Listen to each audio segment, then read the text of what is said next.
আসসালামু আলাইকুম রহমতুল্লাহি ওবরকাতু। বন্ধুরা, আজকে একটা ছোট্ট কথা আপনাদেরকে জানানোর জন্য আমি ভিডিওটি করলাম। সেটা হচ্ছে যে আমরা যেন ভুলে না যাই। কি ভুলবো না আমরা? আজ মুসলমানদের হাত থেকে সমস্ত কিছু কেড়ে নেওয়ার চেষ্টা করছে মোদী সরকার। এটা তো আমরা সচক্ষে দেখতেই পাচ্ছি সবাই। আর একটা কথা, যে ওয়াকফ বিল যে বিলটা পাস হয়েছে সেটার বিষয়ে আসাদুদ্দিন ওয়াইসি যখন সংসদে ছিল সেখানে তিনি কেঁদেছেন, তার ফুটেজটা আমি আপনাদের এখানে দেখাচ্ছি।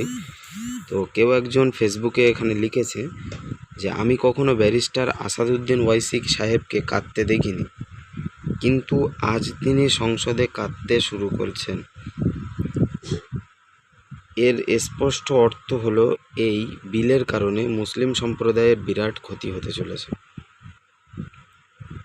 মুসলমানরা সবাই আমরা এক হয়ে যাই। আর ওয়াকফ বিলের বিষয়ে নিউজগুলো জানতে অবশ্যই আমাদের এই চ্যানেলটি সাবস্ক্রাইব করে রেখো। আমরা চেষ্টা করব সমস্ত জায়গা থেকে বিষয়গুলো কালেক্ট করে আপনাদেরকে জানানোর, আপনাদের কাছে নিউজটি পৌঁছানোর অবশ্যই আমরা শত চেষ্টা করব। তো দেখতে থাকো, এর পরের পোস্টগুলি আমি এখানে সব কিছু মেনশন করে দিয়েছি। একের পর আপনারা দেখতে থাকুন লাস্ট পর্যন্ত। আরেকটা বিষয়, যেটা ওয়াকফ বিল বিষয় নিয়ে, ওয়াকফ বিল পাশের ব্যাপারটা নিয়ে পীরজাদা নওশাদ সিদ্দিকী শিয়ালদায় সমাবেশের জন্য ডেকেছেন। সেটার তারিখটা বা সেটারও একটা ফটো আমি এখানে মেনশন করে দেব।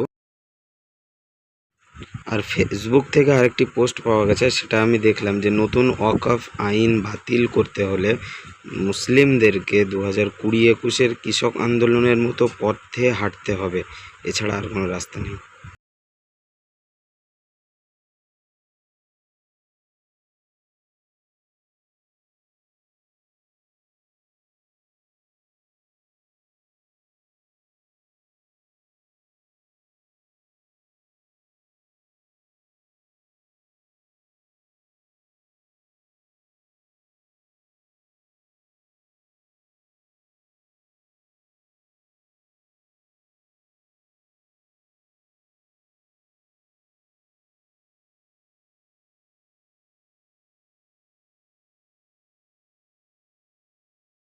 আর সিদ্দিকুল্লাহ চৌধুরীও আমাদের ওয়াকফ বিল বিষয় নিয়ে কলকাতায় সমাবেশে ডেকেছে।